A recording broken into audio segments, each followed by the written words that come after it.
There once was a speedy hare who bragged about how fast he could run. Tired of hearing him boast, the tortoise challenged him to a race. All the animals in the forest gathered to watch. The hare ran down the road for a while and then paused to rest. He looked back at the tortoise and cried out, "How do you expect to win this race when you are walking along at your slow pace?" The hare stretched himself out alongside the road and fell asleep, thinking, "There is plenty of time to relax." The Hare and the Tortoise story. The tortoise walked and walked, never ever stopping until he came to the finish line. The animals who were watching cheered so loudly for Tortoise that they woke up the hare. The hare stretched, yawned and began to run again, but it was too late. Tortoise had already crossed the finish line. Moral: slow and steady wins the race. This is the story that we have all grown up with. But recently, two additions have been proposed to the story. Addition 1: after being defeated by the tortoise, the hare did some soul-searching. He knew that though he had tried hard in the beginning, he was not consistent, and had grown overconfident.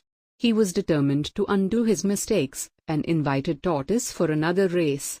This time, the rabbit was careful to run the whole distance, and of course, emerged the winner. Moral: fast and consistent may be better than slow and steady. Addition 2: well, after emerging the loser in the second race, the tortoise thought long and hard. He knew that in any traditional terrain, the hare would win, if he was fast and consistent.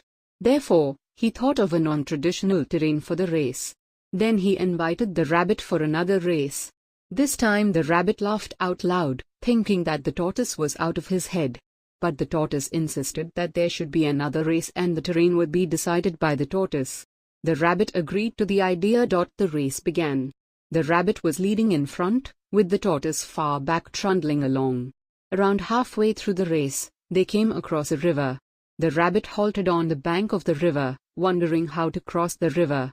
Meanwhile, the tortoise approached the river slowly, got into the water, swam across, climbed up on the other bank, ran the last few kilometers, and won the race. Moral: when your capabilities are below par, choose a playing ground that gives you a natural advantage.